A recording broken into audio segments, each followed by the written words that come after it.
YouTube. This is a weird video for me to film. If you guys haven't seen my content before, I post a lot of short form content, a lot of times talking about me getting shot, also talking about the charity that I'm running now, the kids that I'm working with. Obviously, I'm very passionate about those things.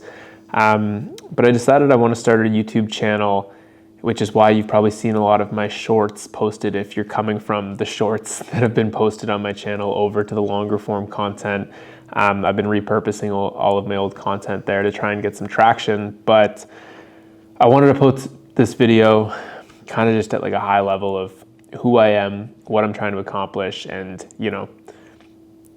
what I want to achieve in my lifetime. Basically, I got shot 3 times in a drive-by shooting. I'll probably post a video with a little bit more detail on that because I'm sure a lot of you guys are curious. Long story short, I was a bystander walking in to get my haircut. I was told that I had a 50-50 chance of making it through the night, and they were pretty confident they were gonna have to cut off my leg. One of the bullets hit me in the chest, which was a fucking miracle. I don't know if I can swear on YouTube, but whatever, this is my authentic self, so I could do what I want, I guess. Demonetize me if you want, YouTube, but I got hit. The bullet hit me in the bottom left quadrant of my shoulder blade. It came out the top quadrant of my shoulder blade. It's like top left quadrant, and it missed my heart and my lungs, which was just an absolute miracle. It broke all my ribs, but it missed all of the important stuff. So obviously I made it through, which was really cool. And then the second bullet that hit me in the left knee, which ended up being kind of a non-factor. And then the third bullet that hit me burst my femoral artery. So for those of you who aren't medical experts, like I wasn't at the time, bullet to the femoral artery kills you most of the time. You lose blood so quickly that you basically need to have a tourniquet placed on the area of injury immediately to stop the bleed out. So what ended up happening in my case is I had a police officer get a tourniquet on my leg in 4 minutes. He just arrived super quick on the scene. And he was told that if it was 4 minutes and 30 seconds, I would have bled out. So I was very lucky to be alive. But when I woke up the next day, I was in pretty bad shape. I was down 45 pounds. I had bullet holes in both my legs. I weighed so little because I lost so much blood and so many fluids. And I just went through an 8-hour surgery. So I was told I would probably never walk normally again at 23 years old at the time of all of this. And, changed my life entirely.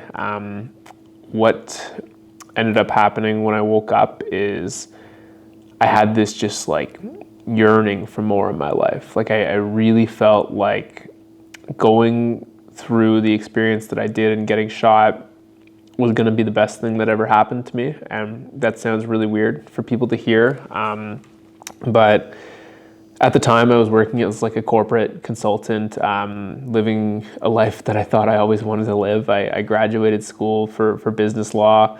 I was making solid money. I was going out partying every weekend. I thought that's just the life I wanted to live. And then when I got shot, I was faced with my dying thoughts, thinking about, the life that really mattered to me. And as I was being put under for surgery, I had to kind of come to terms with everything that I'd accomplished in my life to that point. And, I wasn't proud of the man that I'd become. I knew that if I wanted to be proud of the person that I am in this life, I needed to do more to impact others. Because, if you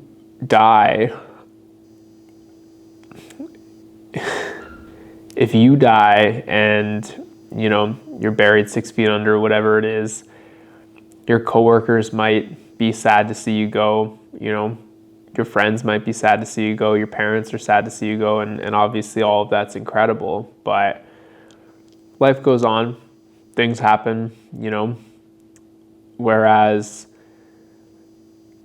I really wanted to change my legacy so that the next time I'm lying on that barbershop floor, hopefully I'm not, but the next time I'm in a near-death experience, if it is to happen, or if I just die of old age, whatever it is, I want to be able to be sitting on that deathbed, you know, in my last moments, thinking about the kids or the people or the humans that I've impacted their lives. And I've been doing that ever since. So after I got shot, my best friend was a physiotherapist. He was a physiotherapist before I got shot, but he wasn't able to work in clinic because Canada had these crazy rules with COVID. And he worked me out 5 hours a day, 7 days a week in his home gym. And we went from this point of me never being supposed to walk normally again to me running my first marathon 14 months after taking bullets in both of my legs and having my femoral artery destroyed. And I realized through that process that if other kids had the same access to resources that I did, and you know, I'm not a rich kid. My dad works for UPS and my mom worked part-time for, you know, a local company to our hometown as like an administrative assistant growing up.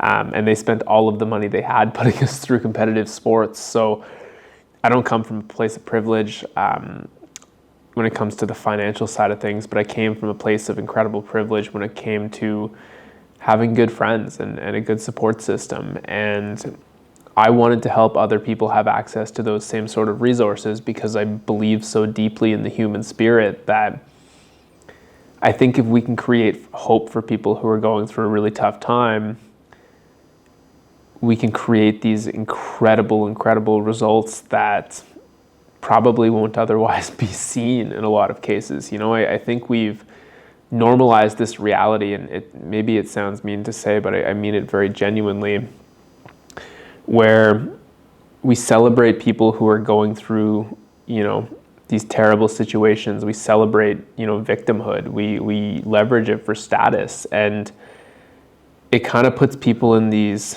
circles of despair where you get celebrated for being sad and you don't, you know, take the accountability necessary to work through it. And part of that is because people are disenfranchised and they don't have access to resources, even when insurance providers should be paying out and they're not, even when governments should probably be taking care of this stuff and they're not.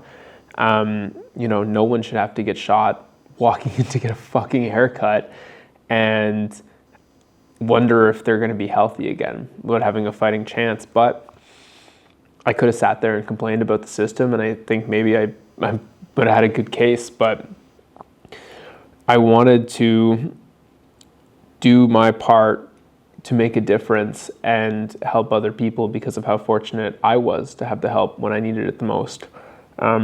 And the accountability. You know, my best friend is physio, where I was going with this before.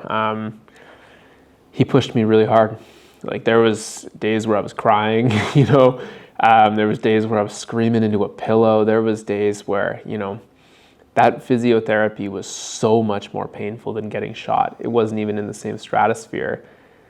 But 3 weeks into physio, when my doctors told me I'd never walk normally again, I was walking. And 2 months into physio, 2.5 months into physio, I ran my first 5K, right? And I was able to do all of those things because I had people who believed in me, I believed in myself, I had resources, and I worked really fucking hard with those resources that I had.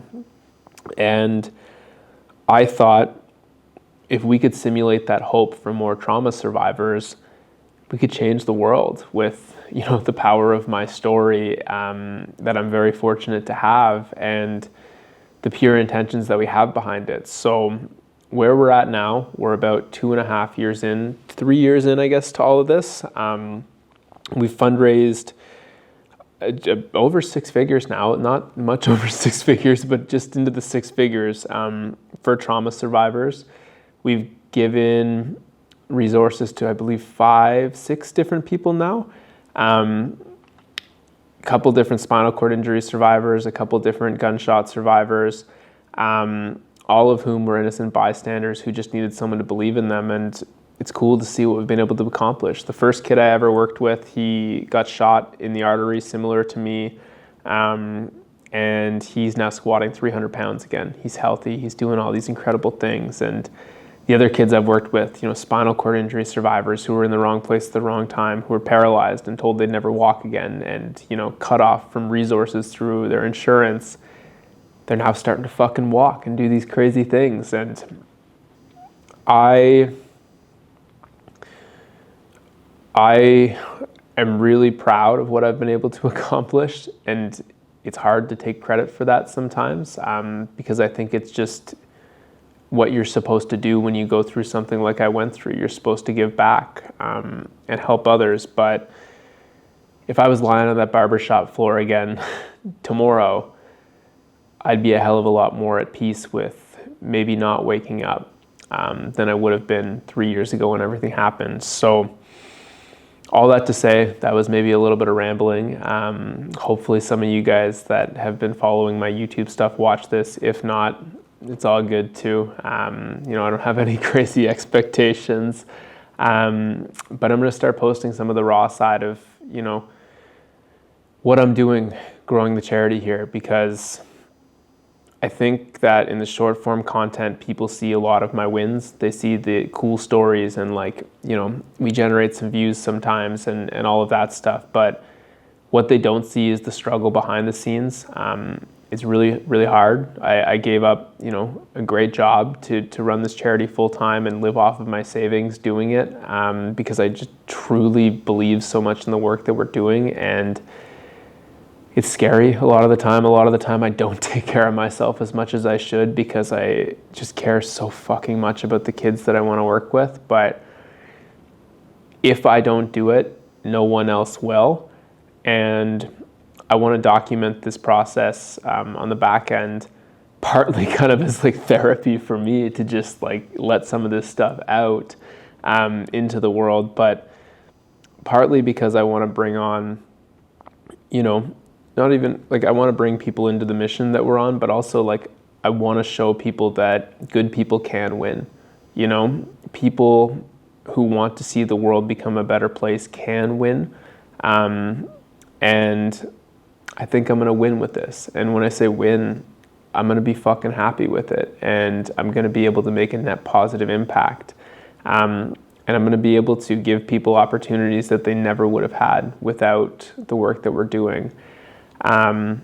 So yeah, I hope you enjoy it. I'm excited to share some of those stories with you all. And also I'm really excited to grow as an individual kind of throughout this journey. So stay tuned as we have more to come. I'll do more structured videos maybe on the shooting and what happened and all of that stuff later. But in the interim, welcome. And I hope that we can change the world together. I really do. And sometimes I get made fun of for saying that, because changing the world is this big daunting task. But I really think that this is something that can help so many people, and I'm really, really fortunate that I got shot, and it gives me an opportunity to do this sort of stuff. So thank you, enjoy, and we'll film some more YouTube, I guess, as we get moving here. Thanks.